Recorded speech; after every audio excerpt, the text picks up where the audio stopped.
All right. Well, happy Tuesday, everyone, and welcome to another Learning Tech Talks, where we are exploring the landscape of, honestly, all things learning, talent, innovation, tech. I continue to say I've got to redo my intro, and I just haven't gotten around to it yet. And for those of you who have been following me for a while, just as a heads up, check out the YouTube channel. I'm starting to create more short form content out there, so be sure to check that out when you get a chance. But today, I'm joined by Ben Brooks from Pilot, and we're going to be talking about, man, Ben, we've got a pretty diverse array of things because we're going to be talking about measurement. We're going to be talking about the integration of DE&I and learning. We're going to be talking about retention as it relates to learning. We got a lot of stuff to cover, so thanks for joining me. Glad to be here. And by the way, for those of you watching and listening, feel free to comment and let us know, because we're going to do the where we are in the world after this. But Ben sets the record today because he is the first guest who went to the dentist this morning just to be on Learning Tech Talks. Look at that. Look at those pearly whites. That's right. All that.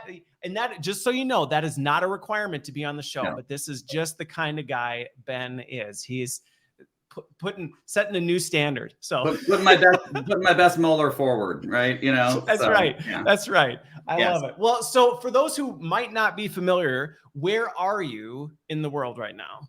Because you can't tell from your background. Like sometimes from a background, you can kind of tell. Yours? Yeah. No, this is we are in my apartment in New York City. Okay. I live in Manhattan, on the island of Manhattan. I live in Chelsea, so on the west side. So if you know where Madison Square Garden is or Madison Square Park, I'm to the west of that, right near the High Line. So I'm a couple blocks from the Hudson River. Okay. On West 24th Street in Manhattan, in Chelsea. All right.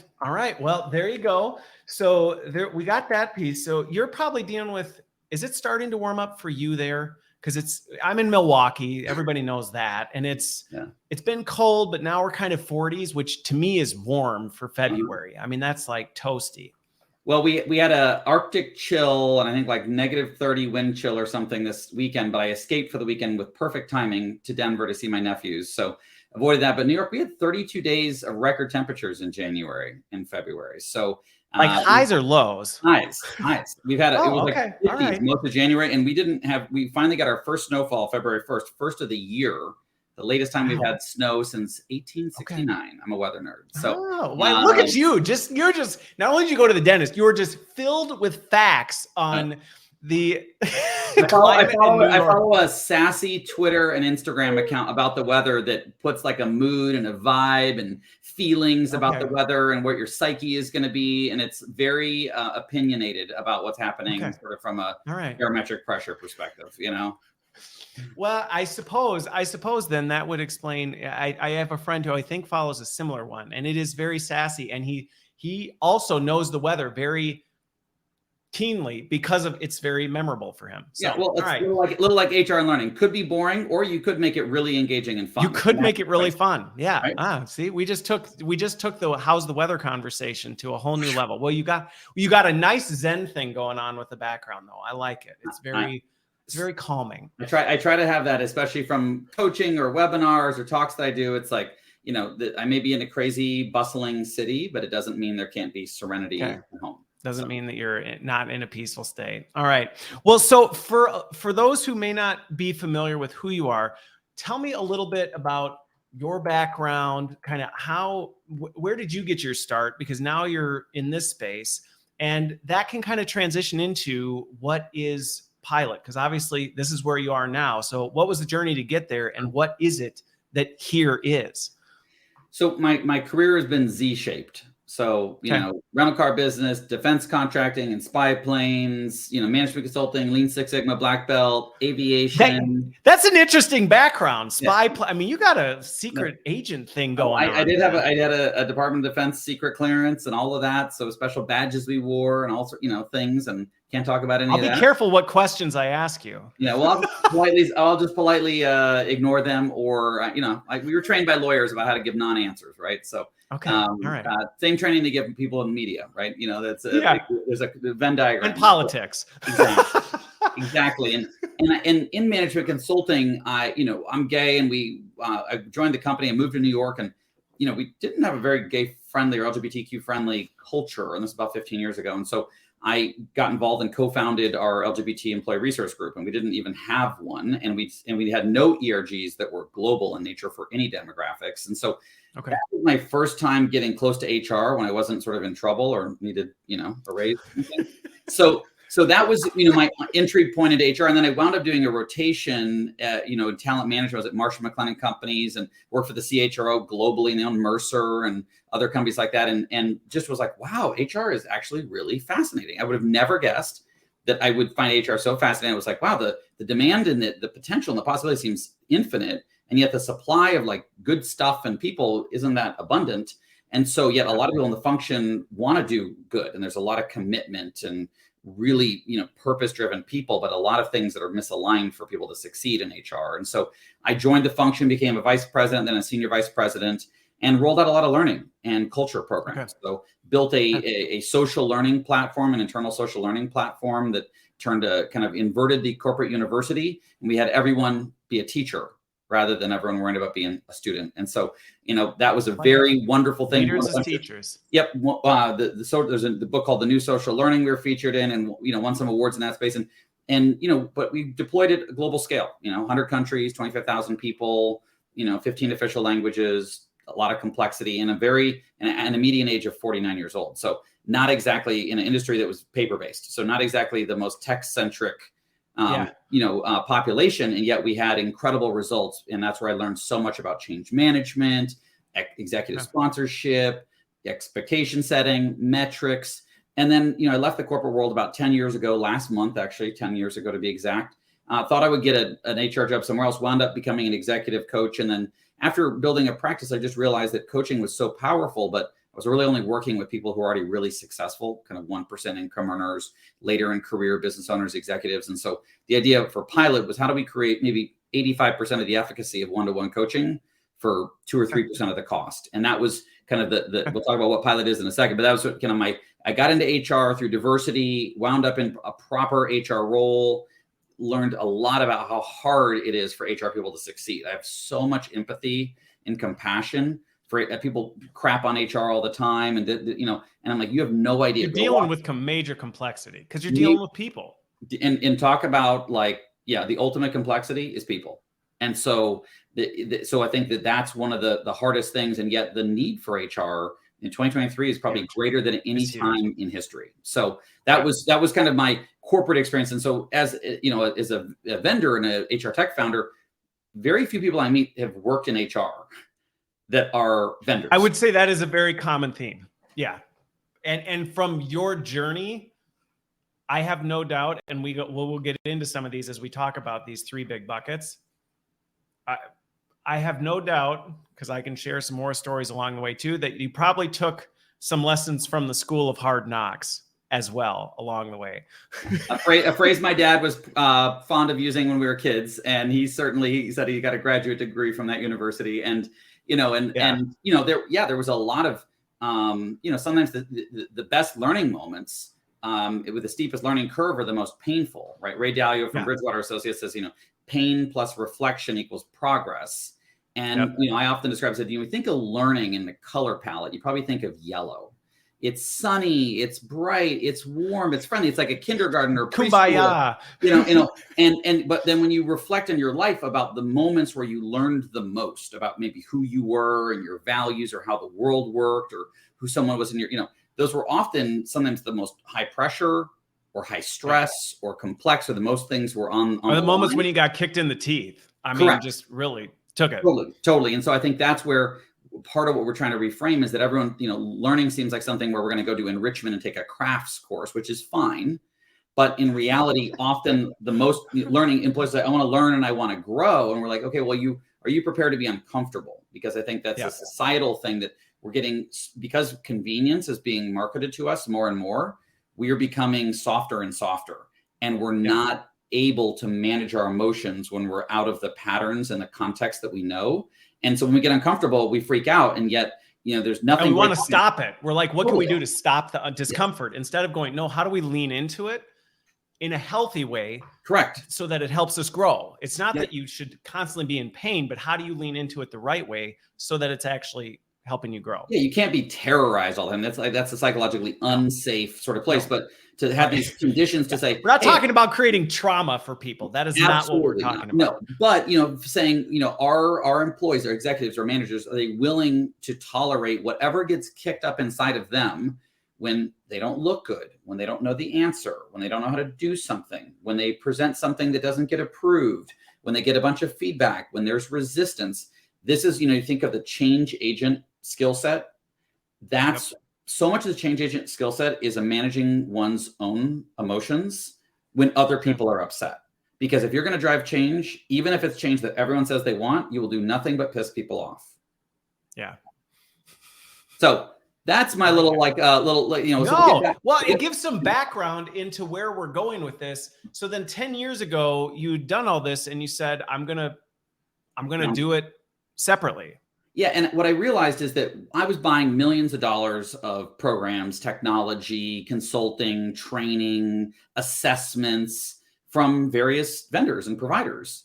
And what I found is they were super hard to buy, really hard to get set up and implemented or integrated, a lot of configuration decisions, and every decision means more stakeholder alignment, which is more headaches, and then really hard to get people to use and super hard to measure and prove that they were valuable. So I really, when we built Pilot and I put my life savings into it, I'm the sole funder of the company. I bootstrapped it. Yep. So took a big bet, put, a significant amount of money into this company, a lot of sacrifices. So I care very personally about the product, about the service we deliver, about our brand. And we, get offers for money or to sell the company. I got, offers, you got 6 or 7 inbounds last week about, do you want money? Do you want to sell the company? So it's not that we don't have access to those things, right? But we've chosen this path. And, really, I want to build a product that not only is amazing for employees and managers and executives, but also that's amazing for HR, because the last thing HR needs is more headaches and more breakdowns and more complexity. Yeah. And so we like to provide. You deal with one of the most complicated aspects of the business. Yes. Can we provide a solution to you that's going to make it exponentially harder? That's not a great value prop. No. It's sort of, the problem solution mass, right? One of the use cases for the automobile, right, was to cut down on air pollution because horse dung in the streets caused a lot of smell and flies and everything else. And so, but yet that became our next problem, was automobiles. Then we had, traffic and fatalities and, fuel consumption and air pollution from those. And so oftentimes what we buy to solve something becomes our next problem. And I'm committed that when people buy Pilot, it's not a problem, rather it's a solution. And so the idea was that we wanted to put the employee back into employee retention and put the employee at the center of their own employee experience and really lean into the future of work, which is self-directed. Company supported growth and learning, but employee owned and driven. And so we did that by, being very inventive. We've taken a pretty contrarian approach to how we deliver our experience, to the content that's in the experience, and to how we work with HR, all in service of understanding intimately each stakeholder's needs. But the mission of Pilot is we want everyone to feel powerful at work, and really from the inside out, not because they were given a director title, right? But like that sense of empowerment. When the toothpaste out of the tube, you can't put it back in. They're just they know that they feel powerful. They stand taller in their shoes. And so what Pilot is a virtual employee development program, 6 months. It's comprehensive. Okay. It includes group coaching, manager feedback about the future, not the past, very distinct from a performance review. It's about who Christopher could be. It includes self-reflection, having the employee tap into the deepest reservoir of knowledge about their career and themselves in the world, which is between their ears, and to bring in executives to talk about the unwritten rules of work and their career journeys, their graduate degree from the School of Hard Knocks. And which, by the way, is one of the things that so often is not talked about in things. I mean, there are so many things that I learned from mentors and sponsors over the years that you don't get from grad school. You don't get from corporate learning and development. You don't get from LinkedIn learning. It's like some of these things of just, you just gotta know how this works. And if you don't, you're not going to make it. And if you do, you'll figure out how to navigate it. Now, one of the things you brought up that I actually want to dig into a little bit as we get into it, because it ties to what Pilot does, but you talked about balancing employee ownership and the employer contribution. Yes. And I think that's a really important spectrum. So I actually, it wasn't one of our things, but I wanted to pull that back, because not getting this right can have dire consequences in things. And I've seen organizations play on all sides of the spectrum. So on the one side of the spectrum, it's like, you're the employee, you own your development, figure it out, and best of luck. And that can feel very isolating as an employee. And going to our retention conversation, a lot of times that leaves people going, well, then I guess I'm leaving. Like, I guess I figured it out. I'm so empowered. I'm figuring it out. And figuring it out means I interviewed for another job and I left because there's nothing here. On the other side, you can have like, it's all the employer's responsibility. And people are just kind of this, you know, oh, I'm just waiting for my boss to give me this. And I'm waiting for that. My competency, my promotion. Everything. Tell me what I'm good at. Tell me what I should do. Give me the promotion. And that can sound good on the employee side, but going back to what you said earlier about making you actually weak, it actually doesn't make you a strong, well-developed employee because you don't have any accountability or responsibility. So you're just kind of like, and there's no ownership to that. So how do you help people find that balance? Because like I said, I've seen all ends of it, and it's not getting this right can be dangerous. Yeah, I think that you know, it is often screwed up because we hear, you know, employees need to own their career at the bumper sticker level. Right. Like the tweet, the mantra, like own it, drive it, be in the driver's seat, you know, which we're all about. It looks good on a PowerPoint deck. Like you own your career. Like, yeah, okay, what does that mean? That's the theme of performance management this year, you know, great, you know, but I think that we talk about the value of being inventive at Pilots, one of our 5 values. And so we talk about being creative yet grounded in our approach. And so part of an inventive approach to career ownership is really that employees do need to own it, but the organization needs to support it. And so just saying, figure it out, employees will tap into what they sort of misuse the tool, but what the best career development resource for an employee, if the employer doesn't provide anything, is linkedin.com. Now, it's not actually career development. It's just career switching, but it's masqueraded as development. And so then people go and they think that they're, you know, and they collapse sort of, you know, the return on ambition. In that book, they talk about, you know, growth, advancement, and well-being are the 3 returns on ambition. And so employees often confuse growth and achievement, right, in those, or advancement in those. So if you don't provide anything, employees will soothe themselves and get their needs met by going somewhere else. But and that's very much, I think, ingrained in a lot of people's head. Like, well, if I'm developing, it means I'm getting a different job. And we, in some ways, have contributed to that. Like you said, I'll just get on LinkedIn. Oh, so I can find a different job. Yeah. And we fetishize anything new as humans, our brains, right? You know, when we meet someone new, we think the world of them, right? Go on a first date, we're so excited, you know? But when you're with that person for 6 months or you're friends for a couple of years, you're like, oh, that person. And so there's the promise and the fantasy, and jobs are no different. Right? Yeah. The greener grass, right? Well, it turns out no matter where you have grass, you have to frickin' water it, right? Yep. And so mow the lawn, you got to fertilize it. Fertilize it, aerate it. I mean, it's not, it's the same grass. And so, you know, I think the inventive balance for us is, you know, yes, you have to deliver that paradigm to say your career is yours.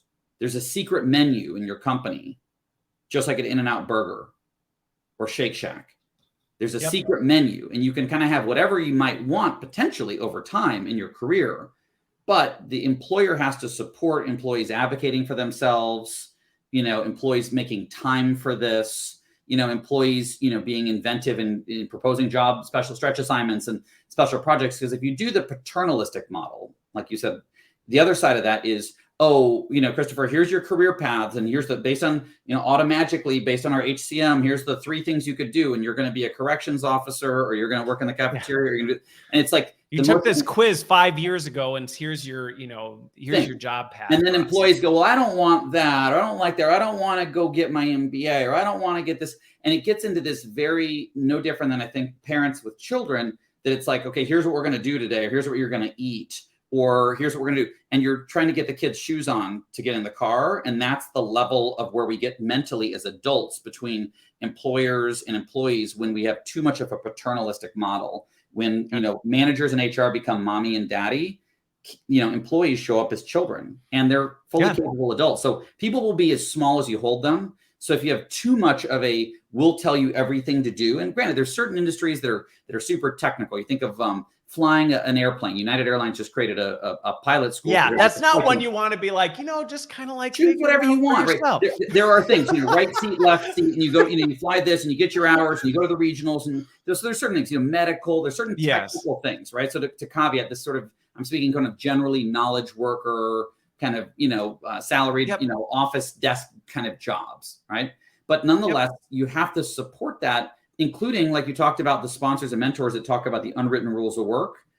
The challenge is that the model we often do to consume that isn't very inclusive or transparent or efficient, right? Because if you're and I think that goes back to something you said before, and I think this is a really important piece, is that role of the employers is, you talked about the secret in and out menu, which animal fries are amazing. Is the fact that if you don't let people know that's there, they really don't even know how to navigate it. So to your point of inclusion, and that's where you see this, and we're kind of hitting on some of this stuff, but this is where you see this divide in those that know about the menu and those that don't, and the difference you see in trajectory of these people. And so how are you making that accessible? And going back to the role of the employer, they do have an obligation to say, hey, we can't have this secret menu that we only give 1% of the population any sort of access to, and then go, man, why do we not have enough diversity in our organization? Or why do we have these huge divides? There you go. And it can be, part of it is it's the family you grew up in.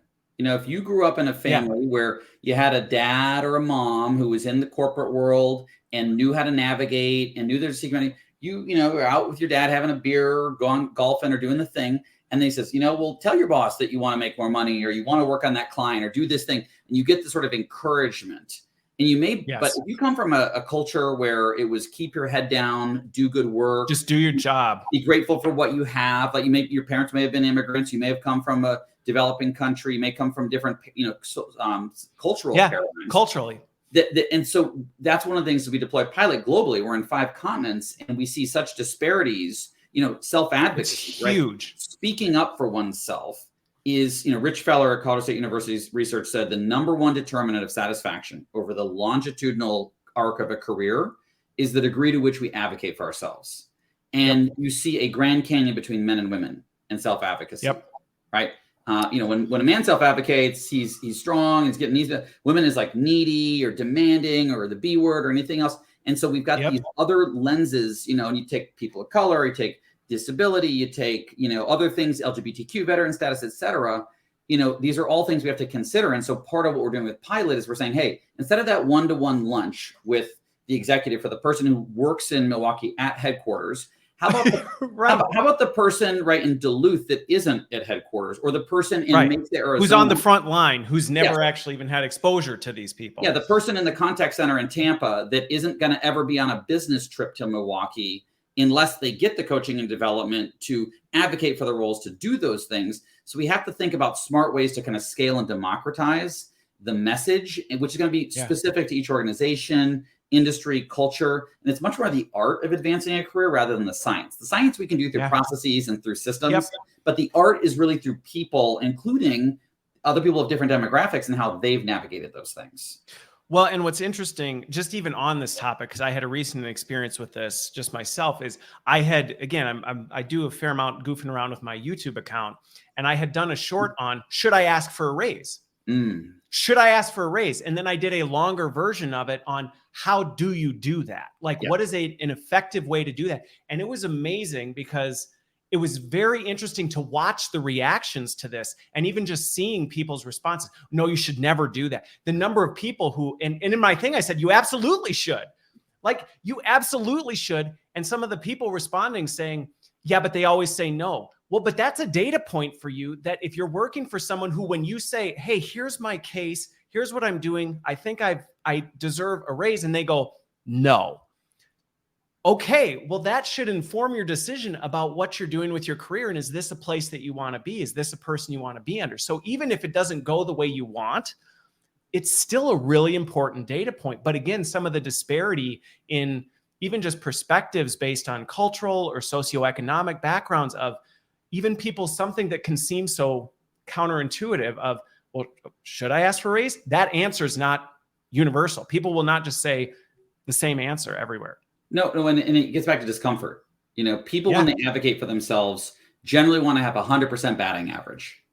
Yes. Right. You think of baseball, like nobody has 100%, like you're 30%, you're great. Right. And so, you know, part of it is, can you handle the discomfort of being told no, or not now, or this instead, or you'll need to do this first?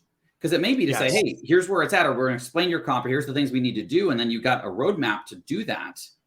But if you do advocate and you don't get it, and then you eventually leave, the organization shouldn't be surprised. That's one of the things as an employee, you always want to make sure is that if you're going to leave an organization for a particular reason, you ideally want to have tried to resolve that reason before you quit, because it's a bit of a betrayal. Imagine being in a marriage or a best friendship, or, you know, sharing a vacation house with a friend or something else, right? You know, coaching a soccer team together, a kid's soccer team, and someone just leaves, right? And they're really upset about X, Y, or Z. They've got a thing and they never frickin' said anything.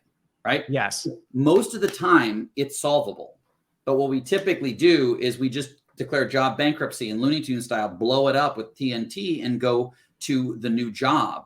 And so I think that's a part of what we have to train employees on. This owning your career includes speaking up when you're bored, when expectations are unclear, when priorities are not defined, when you want more challenge, feel undervalued. Yep. I mean, all these things, whenever these things, like you said, whatever it is. And so I think, you know, people think about comp as the thing to advocate for, and it absolutely is. But at Pilot, we've created the periodic table of advocacy, which is this. There's more than that. I mean, literally, it's like, I want variety, man. We're going different tools, different schedule. There's so much flexibility we've seen as a result of the pandemic has blown up for people where they go, I care more about that than other things. Autonomy and flexibility are more important to me. So I think this is, again, such an important piece that we talk about, that balancing act of, okay, well, yes, the employee has a responsibility, but again, as an employer, you have to recognize that, because going back to managers and organizations, if your people are having these conversations and it's a constant, no, we can't, we won't, we don't, you cannot be surprised when people say, okay, I'm out. I've done everything I can to do my best to explore it. So I think going back to that, you know, just kind of to summarize this piece, it's a really good one. For employees, you should thoroughly vet and explore all of the possibilities before you say being in this job can no longer work. It's to the best of your ability. To an employer, you need to do everything you can to make that exploration possible, and then recognize if there's nothing you can do, then you need to bid them farewell and be okay with that and go, you know what, we understand, type of a thing. You can't be like, terrible employees. We got to train managers to embrace employees when they advocate. It doesn't mean to placate them or to just give them everything they want, but just say, let's have that conversation. You want to talk about your career? Let's have it outside of a one-on-one. Let's go have a coffee. Let's go have a glass of wine. Let's take a walk. Let's get on Zoom. Let's get on Teams. I think we have to enable the managers and also the organizations to be more fluid and more flexible. Yes. Because that's a part of it. When employees feel like they're valued and they have a certain degree of control. I mean, ultimately, McKinsey showed the research last summer, the number one reason people were quitting white collar knowledge worker jobs was lack of growth and development. They felt fundamentally, Pew Research Center had this as the number two reason, that they were at a dead end in their career. You know, people talk about a dead end job. A dead end job could be 6 figures in salary, right? Oh, for sure. Right. So I think that's where employees, if they don't feel that the environment is fertile enough for them, because people make a lot of feeling today about their projections of tomorrow, right? Yes. So we make a lot of assumptions, what we think. This is what will happen. And again, even going back to that, should I ask for a raise? Mallory, I see your point. And again, there are legitimate concerns behind some of these, like why we don't want to go that path. But we also have to be careful that we can project some of this stuff that may not be there. It might, but it may not. In Pilot, we ask people, when was the last time you're told no? And if it wasn't recently, you're not advocating enough, right? In negotiation, we always want to find the lines, right? Where is it, right? And otherwise, and so that's a big part of it, is we need to get used to a batting average that's less than 50% and to not be crestfallen or destroyed or distraught when we're told no or not right now. Because if it is comp, it's like, hey, well, tell me how my comp is calculated. Or how do I benchmark against other folks? Right. And what is the pay range I'm on? How do I compare to other things in the market? Things like that. Right? Like understand the system. And then to say like, hey, I would love to be in a position, I want to manage people eventually, or I want to do this, or what would be the implications if I work part-time, or I'd like to switch to a remote role that could be completely remote rather than hybrid. And you start to like get in a negotiation, but employees want to get often, if they're untrained at doing this, they want 100% batting average, yes, and they want exactly what they want, and they want it immediately, right? And most organizations are just not in a position to immediately make a change. You can't literally administratively give someone a 15% pay raise tomorrow. Like it's just like there's no, and that's even going back to some of the in and out hidden menu stuff. I mean, again, this is some of the stuff that I try and help unpack for people, because again, if you've been in HR, if you've been around learning, you know some of the stuff that just happens. But the general employee base a lot of times doesn't. And so even to your point, I'd like a raise. It's not like, your boss has a drawer of cash, sitting right here that they can just be like, well, yeah, sure. Let me pull that out and, boom, let's make this happen. Understanding the process and the comp and the pay bands and how things are calculated and tenure and understanding that complexity shouldn't be discouraging, but it should help better set expectations. Again, knowing what the hidden menu is helps you then have better expectations to go, oh, okay, so I understand that. So now my expectations have changed from, do I get a raise next pay period? Yes. Or are we on the process of pushing that forward, going back to retention? So instead of getting mad when I feel like the answer is not right now and going, forget this, I'll go work somewhere else, you start to say, okay, I like my job. I like my boss. My boss, unlike some of the bad examples I've seen, was a total jackwagon and, whatever. Okay, no, maybe my boss really said, hey, let's talk about this. Let's explore it. I now understand the complexity behind it. And I see we're on that pathway. That is going to lead to retention. And I think being explicit with the ask as well. Employees will say, I need flexibility in my schedule. Well, that's right. Vague. What does that mean? What does that mean? When one of our crew members at Pilot came to me and said, look, the single parent, they live in an area where the school bus drops off the kid, out of visual line of sight from the house, et cetera. They're like, look, every day I have a 30-minute window that's pretty sacred that I pick up my kid and we can set a snack down and have a moment to decompress from school. I want to have that be a time where I'm not in meetings and I can. And I was like, great. Like that's a specific 3:30 to 4 o'clock. That's a specific thing. 3:30 to 4 o'clock, 5 days a week. I said, but you've got to help manage that, right? And when people try to schedule over that or request something of you, you got to remind them. You have to hit the decline button or reschedule type. Correct.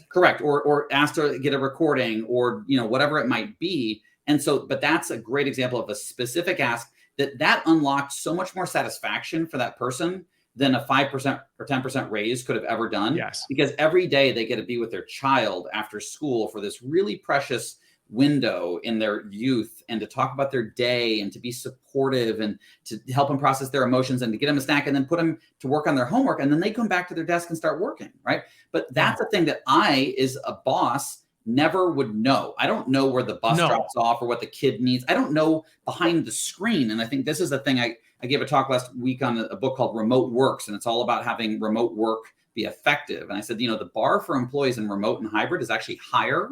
So we have to also train and develop employees to be more self-directed, more explicit, better advocators, et cetera, because otherwise you're just sitting and struggling. And if you're in a workplace, you're struggling in silence. Yeah, like nobody knows. If you're working late and the boss is going home and they see you at your desk at 8 o'clock at night and you're looking stressed out, they can see that you might have too much workload or need support or something else. Right. But we don't have those moments in remote or hybrid. No, we don't have those visual cues that can, like you said, I don't know that you were up all night till 2 a.m. after you put your kids to bed working on something because I don't see it. Type of a thing. And so we have to train people because so advocacy can be lowercase a, right? Hey, today my kid was up throwing up last night. So today, things are a little crazy around here. I'm going to be off camera for this meeting, right? Like the small, like lowercase a advocacy. Sometimes it's the tiniest little thing where everyone's like, cool, whatever. Or like, do you want us to record? Like it's oftentimes what we're asking for seems like it's so meaningful to us. But it's very easy for other people. It's very trivial. It can be very nominal. too. And I think I love that you bring this up, because as we're tying about this connection to retention, so often you do see the disconnect where people are like, how does development connect to retention? And it's like, because development helps bring these things to life, not only in, because Mallory, to your comment here, like this is how I see retention tying to development in managers. Right? Yep. If you've got these managers who are acting like this, where when somebody brings up even the possibility of a raise, they're just clubbed for it. Okay, yeah, that manager either probably just needs to be ousted, or develop to know, hey, that's not an appropriate way to do it. But these kinds of things we're talking about have huge implications on retention. I love that we talked about the flexibility one, because that's one that I think this whole remote versus in-office thing has just destroyed. Because when people hear the word flexibility, in their head, they jump to one of these extremes a lot of times. Yep. Oh, you want flexibility? You can't work remotely. Did I say that's what I was asking for? No. And to your point, the example you just brought up of, I didn't mean that. Well, we can't give flexibility to hourly employees. Yes, you absolutely can, if you actually get into the conversation of, well, what does that look like for you? Like you said, well, my kids don't get on the bus till this time. Can we talk about me getting in half an hour later, because it just, and again, that may seem like a huge deal. Oh, my boss is never going to do it. The company's not, that's not my schedule. To your manager, that may be like, oh yeah, we'll just change things around. Like, it's not a big deal type of a thing. Let's just talk about how we make that possible. And that can be the difference between somebody being mad and quitting, or going, wow, my boss cares about me. The company values me. I'm getting exactly what I needed. And the company, who may have been like, we can't offer flexibility to hourly employees. What? Like, you might be writing off an entire massive portion of your workforce without even understanding what's really even being asked. And oh, by the way, you could be missing out on a very powerful retention hook. That person that picks up their kid at 3:30 to 4 does not want to lose that. And if they go to another organization, there will be a lot of fear and anxiety that it won't be cool like it is at the place where they got it. And what a great way to keep people with something that is differentiated, right? A salary can be matched or increased, but some of the flexibility or some of the challenge or the quality of the relationships, being safe to speak up. So part of Pilot, we actually prepare managers for a more empowered employee. We say, hey, look, this is a good thing. This will make you better, right? They're going to manage up, right? They're going to own more of their one-on-ones. They're going to solicit feedback. They're going to advocate. They're going to own more of their development. But you, Miss Manager or Mr. Manager, have got to be ready for a more empowered employee, because you don't want employees that are children, right? You don't want to always be, managing that. And so that's a part of where we have to also, from a developmental perspective, we say, oh, the culture around here. Well, the culture is like the freaking air. It's a lot like, who owns it? What is it? Like, so it's like, okay, it's different today than it was yesterday. Yeah.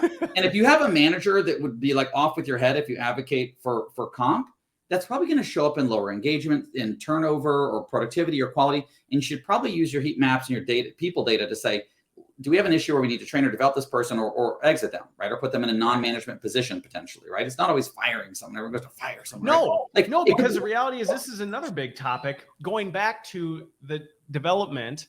And this is, I think, one of the, I want to transition to kind of the shift for managers, because you just talked about a really important one.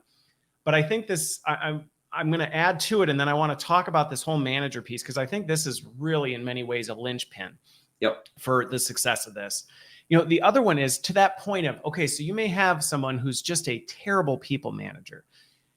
Sometimes the reaction is, well, yeah, we should just not have them in the org. But the reality is, like you just said, maybe it's just they don't belong in a people manager role. They're a phenomenal person. They're a phenomenal technical producer, leader, subject matter expert, technical leader. They can drive results and all this stuff. And I think going back to myths that a lot of people have is this idea that becoming a people manager is one of the mandatory steps in development. And it's like, not necessarily, or it shouldn't be, because there are certain folks that it's like, that's actually, no, you should be able to have a successful career and feel developed and grown without having to say, oh gosh, I hate people more than anything, but I've got to do it because that's what growth looks like. And often our leadership and learning programs exclude non-people managers.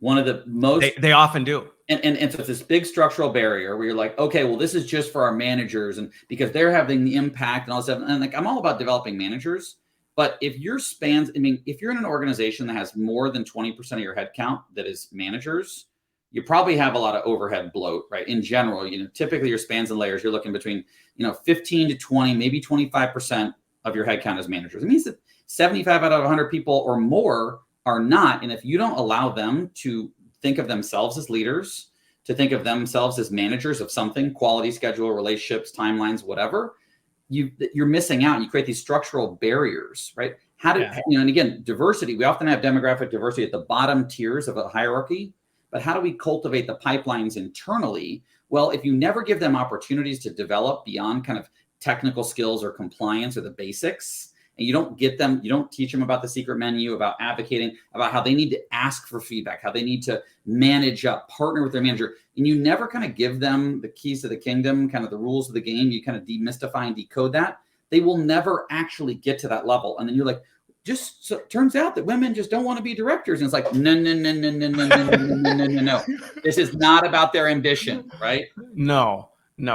It's your spot. And so often we see this where we give people a game board and we go play the game. And we're like, well, see, some people just didn't know how to get to the other side of the board. And you're like, did you tell anybody the game rules? No. You tell them it was a game? Right. Did you even tell them it was a game? Or is this just a simulation? And you're just watching what people happen, and like it's a survival of the fittest, and and then it's not Hunger Games. No. And I think, and so I think that's where we have so much where learning and development can add so much value to organizations beyond technical skills or even competency-based models, which are fine, right? And we need all of that, but we also need to empower and activate individuals, right? Because so much of, there's opportunity everywhere, right? Whether you have a mature HR or not, right? Whether it's well-run or not, whether you get this, you can kind of make hay anywhere, but we have to help equip employees to spot those opportunities and to be sort of entrepreneurial, right? The Fortune 500 CEOs talk a lot about entrepreneurship, and they want people that are more creative and risk takers and problem solvers to take ownership, sort of being entrepreneurs inside of a company. That also applies to how we even manage our own careers, because there's so much I learned about entrepreneurship. And part of what made me successful in the corporate world is I was a mini entrepreneur in the corporate world, but it required different things than being waited to be tapped on the shoulder. At 3 different companies, I invented my own job. I literally wrote the job description, and people are like, you can do that? I'm like, you can do whatever the heck you can convince other people you can do. So you can't demand it, right? They can't be a jerk. No. You can't be aggressive. But I was like, hey, like I saw a need over here at Lockheed Martin. We got to do this thing. Seems like it's really important to the division president. Seems like no one's working on it. I'd like to take it on. And they're like, by all means, right? And so that was the kind of opportunities that were unlocked, but it was opportunities I often created for myself rather than getting an inbound. I think in people's careers, we're pretty passive. We wait for the recruiter to call us, right? And so like, that's our opportunity, when really opportunities are often best when we create them, because we know what opportunities are compelling. The opportunity for a job that has us travel all over the world may be really compelling, but it also may be a total bug based on your lifestyle configuration and your preferences or your health, all these other things. And so that's where we know. Just depending on your stage in life. I think that's one of the other things with some of these unwritten rules is when people aren't aware of this, and you take this, going back to what we talked about, kind of the employer role, when you take this more paternal role and say, all right, we're going to decide for you what's best, and we're just going to tell you this. And then we wonder why people don't thrive. They just don't thrive. And it's like, well, because you're attempting to cast the widest net, but that's even a myth, because you're casting the widest net and it's missing the 95%, because you're like, well, we think everybody's like this. and oops, we missed 95%. And the 5% we did, actually, the timing was wrong. And so they totally swam through the net type of a thing. And you're like, well, actually, we only caught about 2% of everything. And I think that's a really important piece of this is, while it can be hard as an employee to kind of hear, like what you said, like, hey, you might have to dig in. You might have to think more like an entrepreneur. You might have to, you may have to have some uncomfortable conversations. Your batting average may look more like a MLB player. Yep. You're not hitting 50% of the balls. No, you're not going to. You're going to get told no a lot. You're going to get redirected. You're going to hear things about you that make you go, oh, I'm not as amazing as I thought in my head. Like, and you need to know that's growth. Just like going to the gym. If you're not sore after going to the gym, you might want to reevaluate your workout. Absolutely. And I think that we have to, I think the Great Resignation and remote work has been one of the best things for employers, even though it's pain, because employers have had to get better. The sort of paternalistic model where you've got, chutes and ladders and paths, the access, the competition for labor is greater than ever. The switching cost for employees is lower than ever.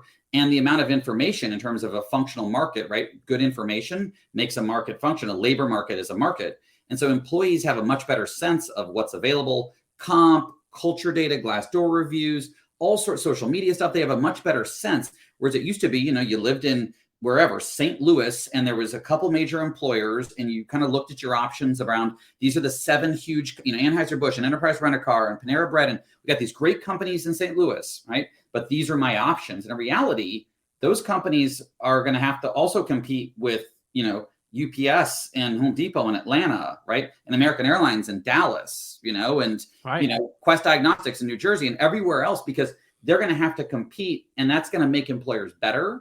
But we have to really catch up and sort of let go of the old paradigms. And this is one of the things that's really hard for the brain, right? Because the brain is a pattern recognition machine. If then, you think about AI and all stuff, it's like, if this, then that. That is how our brain, if saber-tooth tiger, run like a mofo, right? And so it's like, so when we break the patterns, which is like, oh, we do ladders and chutes and paths and this and that, it has us freak out because there's uncertainty. So again, much of this is how can we emotionally regulate ourselves to say, we're going to let go of a thing that got me to a VP title and the $200,000 salary in learning or in talent. I'm going to let go of that to explore like something new. And that's a very courageous act, because typically when we get something that works, we cling to it. But then that's when people get disrupted or become obsolete or get exited out because they're not willing to evolve. And so learning people need to learn. So with this one, because again, I'm just even thinking of some of this stuff, even like you said, the model of, well, you're in this location, all these big things. I mean, they're getting disrupted even by, like, I just think like our Instacart driver has made a whole career and does very well as an Instacart driver because he's figured out how to play the game, even in that space. And it meets what is important to him. He's got a bunch of kids and he's like, I love it. I can do whatever I want. I can work whenever I want. My kids come with me. We do. And that's more important to him than some of the other things that maybe a traditional, well, Chutes and Ladders says that career looks like this for you, so therefore you must do this. And he basically has said, I didn't like that ladder. I have had fascinating conversations. He's like, I didn't like that ladder, so I made my own ladder, and it doesn't look like a ladder that anybody ever would have built for me. Where I want to transition, though, before we run out of time, because I told you we could probably sit and talk for the rest of the afternoon, is when it comes to measuring this, this makes people feel really uncomfortable sometimes. And I feel like sometimes this is where people just, because it's like, what you're describing is so ambiguous and messy. And like, we used to just be able to say, we shove everybody through this path and they get to the end of it and we give them all their award and we pat ourselves on the back and go, yes, there, we did X number of people this year, career development, we've done it. And now we're going, well, that could look wildly different for every single person. And I've been in conversations where people go, well, we can't measure that. How are you seeing that shift to accommodate that? Because at the end of the day, everything we're talking about, you have to be able to justify it to someone and say, there is a return on what we're doing here, which if you've listened to the conversation, hopefully we've highlighted some of these big things that are very tangible. Yep. But this even challenges our own structures of what does good look like? And the way we used to define good, which I don't think really was a good measure before, but now that's just being shown for what it is, which was, well, this was a total vanity metric that didn't tell us much of anything. Well, I think part of it is we get real confronted around metrics, but metrics are really important. And so oftentimes metrics are not complex. They're easy to understand. They're standardized. They're benchmarkable, right? Internally, externally, et cetera. And we set expectations and around the definition of the metric and the target, which are separate things, right? Okay. How far on the thermometer, we're measuring temperature in Fahrenheit, and what's the desired temperature of the pool water, right? That is a key metric at the resort, right? And you have a target around that, because if that water's too cold, you're going to have someone at the front desk, White Lotus style, not happy, right? So that's where I think we have to, slow down before we roll these programs out, and to think about what those important measures are, and to set the expectations. When we launched the social learning platform in my old company, we had a 62-year-old business unit president. The guy worked in the Navy submarine for 20 years. He was a real hard ass guy, great guy. But he was like, why don't we have 100% of our employees blogging? And I was like, well, Joe, I said, best practice in a learning community is a 1% blogging rate, like a 10% sort of social commenting, whatever. And then like a, 89% lurking rate, right? So we started to get the benchmarks and educate, right? Because we're not going to have perfection. So it's a lot of this expectation management. And so this could be, a big part of retention and growth is changing the employee's perception, right? The dead end thing. Do they think they're at a dead end, or do they not? Is a thing we can measure, right? Yes, it is. Your intent. Do you feel stuck, yes, or do you not? Does the company give me my resources to advance my career? Do I see myself working here in 2 years' time? Now, intent to stay is different than if they stayed. So you have to balance that with your HCM. Yes. And say in Workday, what's our turnover? Did we change this? Did we change productivity? Because I've been in plenty of companies where the fear culture's there, and everybody says, "I love it," and yet your retention is dismal, and it's like, well, something's off here. So Pilot, we talk about, obviously you want to measure program participation, but you probably don't want to put that in front of a lot of your executives unless you really set expectations around what good looks like, right? Because average, virtual learning program participation and completion is 10, 15%. It's like very low numbers. In Pilot, we're like in the mid 70s, typically industry leading, but still people are like, what about that 25? And we're like, well, we're like multiples of this. But there's also then the value and the satisfaction of the program, which you don't want to measure just at the end, but continuously. So every time someone touches our product, we measure CSAT. So we've got, sort of longitudinal data, hundreds or thousands of data points per customer. We can say, here's your CSAT, and here's how the benchmarks, NPS, those sort of things. But then you have to measure the growth. Are there particular things that, did an employee ask for the feedback, advocate for themselves? You can actually measure this from the employee and the manager. That these things happen in the real world. It's the behavior change, the holy grail of learning and development, right? Is real world behavior change. You can measure. Now, are you measuring did this happen every single day all the time? No, I'm not going to advocate for myself 24/7 at work. I'm going to advocate for myself. But having a first instance of it, right? See one, do one, right? That is measurable, right? You can see the manager perception of this person, but then also, again, the psychometric things around how do they feel about their opportunities, the context they're in, their future here. These are all things that you can measure using benchmarked, standardized things. And if you start to set the scoreboard, right? Baseball is a great example, right? There's like 3 numbers you typically see on the scoreboard. There's a few other little ones, but you kind of focus on that, right? And so that's, we often you need to have a simplified scoreboard.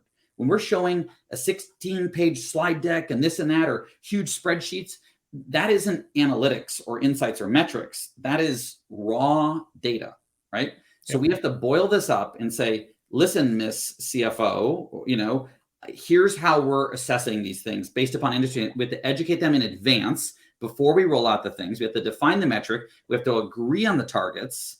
And that's work that we typically don't do. And then we put them in a meeting if they'll show up, right? And then they're like, why is this only 75%? And you're like, oh my gosh, this is so in excess of our target. And they're like, why didn't, and you're on your back foot.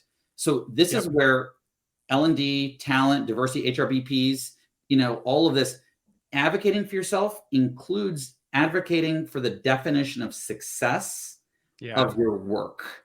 And that's what unlocks more budget, more head count, more visibility. Ideally, you want your stuff in where I had our CEO had the what went well this quarter slide, which was very limited number of things.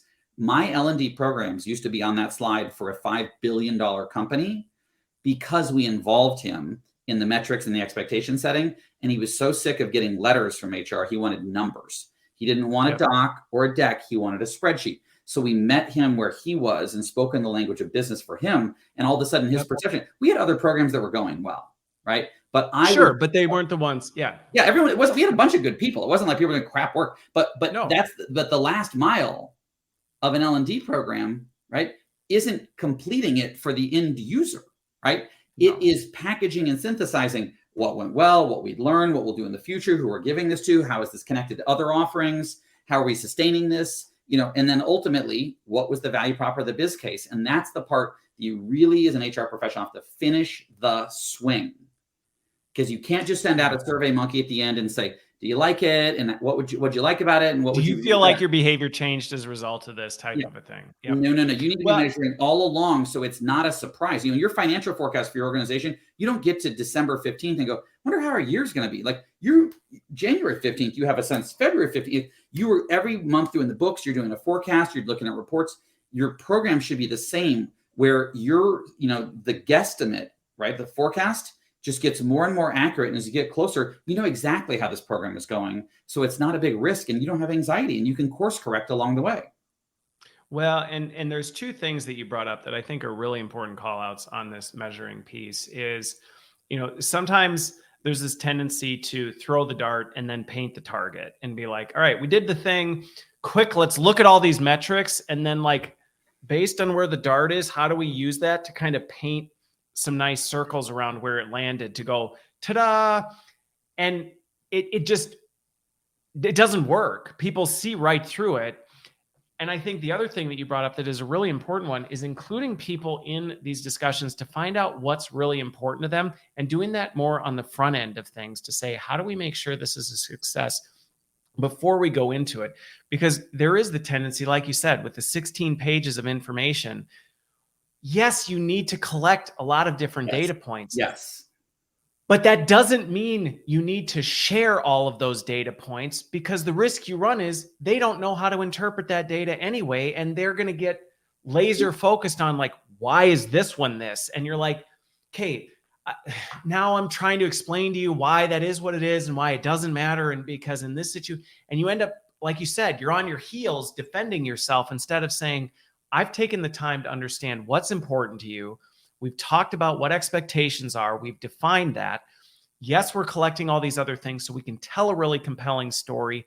And if we get pushback, we know what we can lean back on so we can lean into our, lean forward with it. But it's such an important part of doing this well. And it is, to your point, when I hear people say it's, learning's really hard to measure. No, it's work. Yeah. Like measuring anything is, measuring company performance.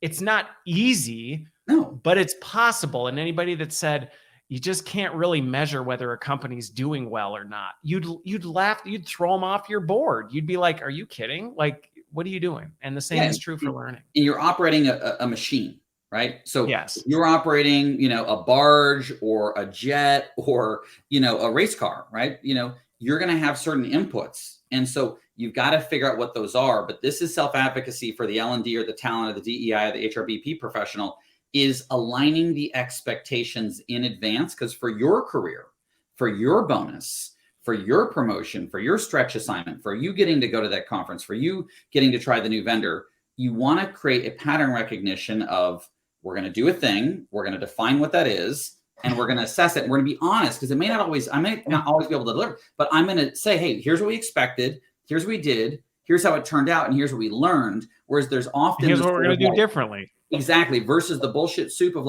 everything's great and people love it. And it's that's actually, you don't create honesty or trust. No, you don't. You often create a lot of trust. Even in sales with Pilot, I'll say to people oh, do you do that? Do you customize this or white label that or do this in Portuguese? I'm like, no. Trust immediately goes up. Instead of going, well, I'm going to think about our roadmap and blah, blah, blah, blah, blah, blah. We don't do it. So I say frickin' no, because it's the truth. And then they're It's dealing honest. in reality and I'm dealing in reality. And guess what? Those are the kind of people that we close as customers because we're in reality. And so we're afraid of disappointing. We're afraid of discomfort. So, but trust me, you go to an executive who's reasonable and you don't masquerade perfection, but you say, hey, we learned it. We're responsible. Here's our plan for the next time. Here's what we're going to do, etc. Right? You will generate the kind of trust because you'll be the kind of executive or professional that is taking intellectual ownership, right? Yes. Not just operational ownership, intellectual ownership of your work, which is one of the fundamental things executives are testing is, have you thought this through? And that's intellectual ownership. And I will close on this, that I can just say from my own career experience, the same thing has been true. When it's like, I thought about this, even if I've made mistakes, it may sound completely counterintuitive to come forward and go, I totally missed this. Like, as we were planning this, this was a variable I did not expect to see, and it threw us for a winger. We've learned from it, and here's how we're going to pivot, because now we've learned. You would think that'd be the kind of thing that would say, get out of here, like you're fired. And actually, it's quite the opposite. My experience has been quite the opposite of, okay, you take one on the chin, you took your hard knocks, but you thought about it, you're going to do something with it. All right, let's move it forward. Versus, like you said, making up a bunch of BS and trying to hide it. And people see right through it. Absolutely. All right. Well, Ben, this was awesome.